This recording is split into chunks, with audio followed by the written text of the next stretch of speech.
Well, hi everyone. I'm John Redland with my review of WWE NXT, and before I get into the review proper, they did a tribute graphic to Shad Gaspard. His body was found today. He made sure his son was safe, but was then pulled out in a riptide and unfortunately did drown. Thankfully, his family got closure by being able to put his body to rest. It is still sad that a son has to grow up without his father, but he should know that his father died a hero. Shad Gaspard was apparently a great man. From all accounts, various fans, various wrestlers said he was he was a very giving man and was always willing to give advice and did a lot of work once he left WWE and did some good stuff in WWE as well. So let's do what we can to honor his memory. Rest in peace, Shad. That's really all I have to say about that. If you are a big fan of Shad Gaspard, I encourage you to do your own tribute video. Let's keep his memory alive. He did leave a lot of good memories, not just because of wrestling, but in life in general. So, how was this episode of NXT? It was very much a holding pattern episode. They set up a lot of stuff for In Your House and, like stuff that we're going to get, like, we're going to get next week, or we're going to get at NXT TakeOver In Your House, and it wasn't bad, but there was a lot of stuff. There were a couple standout matches, but a lot of it just felt like, okay, we're just waiting for the other shoe to drop. And that's what this one felt like. So I'm not going to be taking too long, really, to talk about this one. We had Karrion Kross and Scarlett doing their entrance. Okay, Scarlett singing that. Very, very cool. She has some talent as far as singing.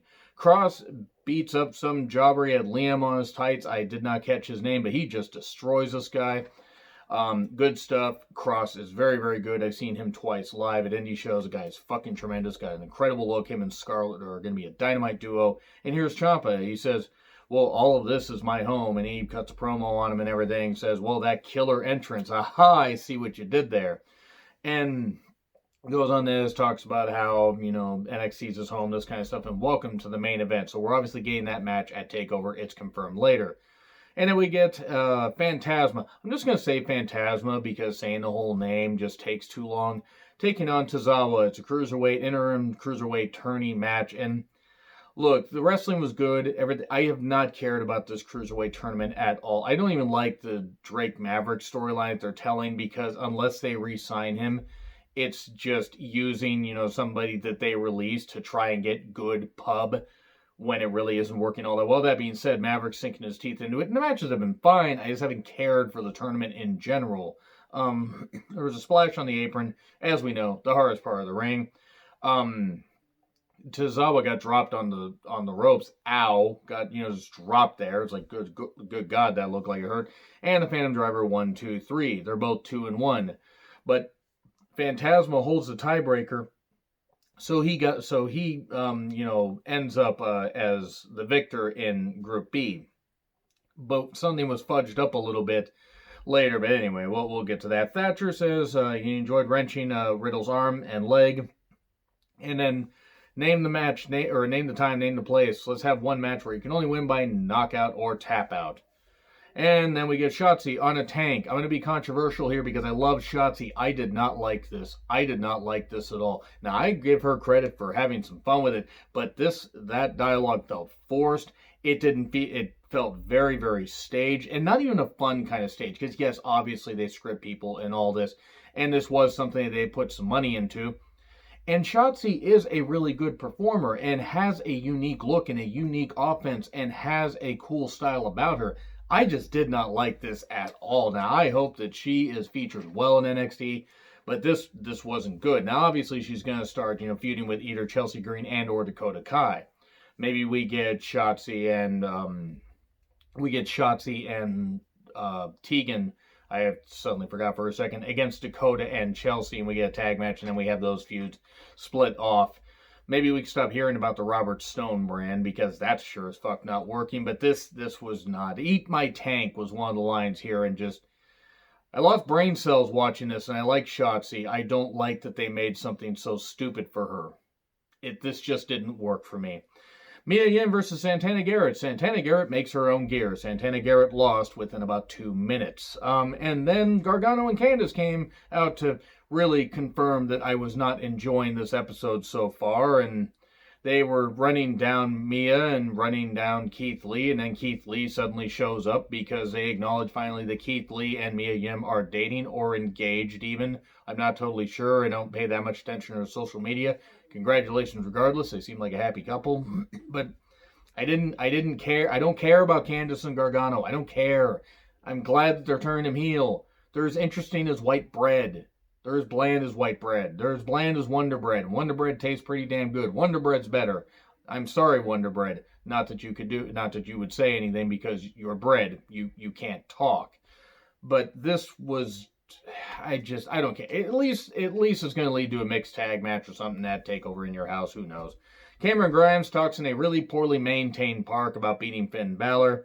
And then Drake talks about giving his best to beat Kushida. He's done with TED Talks and pep talks and all that. And then we get Roderick Strong versus Dexter Lumis. I'm going to shock people here, but I didn't mind that Roderick beat Dexter Lumis. Here's why. Dexter has gotten the advantage over the Undisputed Era most of the time. All, through this time where he's been, targeting the Undisputed Era. So Roderick beating him with a wrestling move, even though Dexter is talented in the ring, this wasn't bad, and here's why, because of what they did afterwards. Dexter having an undefeated streak, any undefeated streak for any length of time will not be handled well by WWE or by WCW. See Goldberg as example. But here's why it worked. Dexter got beat, and then he locked on that vice and was just choking out Roderick Strong because, yes, obviously winning means something to him, but it means more to hurt somebody. He wants to punish the Undisputed Era for their sins. And then Cole and Fish are attacking him and everything, but he's not letting go. And then Velveteen Dream comes out and then does the Purple Rainmaker on the concrete. Ouch. You guys don't want to turn your hips to mulch, but whatever, I digress. Lumis is stroking the head of Roderick Strong. Stroking Strong's veiny head. I'm saying that intentionally for just perhaps one of my viewers, or many of my viewers. I don't kink shame, but I didn't mind this so much. I can see why some people didn't like Lumis losing. And if he had not gotten this advantage afterwards, and if they don't build on it properly, then I can definitely agree that it won't work. But apparently we're getting Lumis versus Adam Cole, baby, so that could be fun. So we then have Phantasma talking to Tozawa, and then the Mask Guys attack, and then Phantasma, who's leading this group, chases off Tozawa. I haven't cared about this since it started, and look, it's cool. I like that they're trying new things. I don't care. Phantasma is going to be revealed as a group leader. Everrise versus Lorcan and Birch. I like Lorcan and Birch. They beat the shit out of these guys and beat them really quickly. If I had millions of dollars or was a billionaire and had a wrestling company, one startup wrestling company, I'd sign Lorcan and Birch right away. Hell, I'd even sign Everrise. I'd have a deep tag team division. And then we have Keith Lee saying the new Gargano way reaches its limit at TakeOver. Go tell the world. Cool. And then Matt talks about Trashy Tim Thatcher, and says, well, I'm down for the match. How about we have a cage match? Because, Octagon, MMA, and all that stuff. And we get Kushida versus Drake Maverick. Look, the match was good. It was focusing on Drake getting his shoulder just beaten to shit, his arm beaten to shit. He tried for a drop down, and Kushida, who's fucking skilled as hell. I mean, if you haven't seen Kushida in New Japan, check out his stuff. Even though he is good in NXT, he's really was allowed to showcase his stuff in New Japan. Hits a drop kick to the shoulder, works on the arm. Jake Atlas out there pulling for Drake Maverick. This is something they actually said on the show. Then Kushida kept with the arm targeting, and eventually Maverick reversed the armbar and got a roll up. 1, 2, 3. And they're all tied 2-1. So Atlas beat Maverick. Maverick beat Kushida. And so now we're doing a 3-way tie thing because I think Kushida beat Atlas. So they're doing the 3-way tie thing. Where apparently Byron got a note from William Regal, or got a message from William Regal via Skype or via brain parasite, apparently, and says next week it'll be a 3-way, and the winner will face Phantasma to become the interim Cruiserweight champion. So watch it beat Drake Maverick, and then they crown him champion, and then he has to give it up, and then we have to do another tournament because they don't re-sign him, because it's fucking stupid if they don't re-sign him.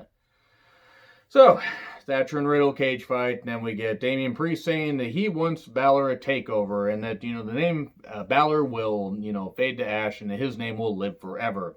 He wants to take out Balor and then become a champion. Cool, alright, straight to the point, the guy's got a hell of a goddamn voice. And then we get Ciampa versus Cross confirmed for TakeOver. And then we get Io versus Rhea.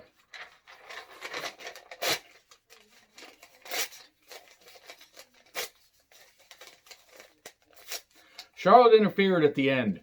I love Io. I love Rhea. I would absolutely make a best 7 series for them over the NXT Women's Championship. I know why Charlotte interfered. They're making it a 3-way at NXT TakeOver. But look, you got to get the fucking title off of Charlotte. I don't care if you have Rhea and Io pin her at the same time and you make them have to go into a feud best of 7 to decide the champion. But just get the fucking title off of Charlotte, please. Just get off of Charlotte. It's not working. It's not benefiting NXT. It's definitely not benefiting the ratings. It's not, I mean, not that the ratings mean all that much. I care more about great wrestling, but just, it's not helping Raw. It's not helping Smack. Stop it. Just stop. Make it happen in NXT, take over in your house and have it be at somebody's house. Have it take place at multiple houses. I don't know. Have it take place at have it take place at an abandoned asylum. Use the asylum that Ric Flair was in for, Nitro episode 99. Actually, don't do that. That was pretty insensitive. But I knew this is what I meant by the other shoe to drop. Like I said on Twitter, it's like, this is what I meant by that. We're just waiting for other stuff to happen. It was strictly a setup show, and it wasn't bad. The match was great because Io and Rhea can do some great shit, but just Charlotte interferes and just does it. And I'm tired of the golden shoveler here. I'm tired of her being here. Get the title off of her. Christ, make the NXT Women's Championship mean something. Again, please. So anyway, other than that, it wasn't a bad show, but it was a holding pattern show. Anyway, agree, disagree what I said, like, share, subscribe. Twitter handle in the description. I'm John Ritlin. I'll see you soon.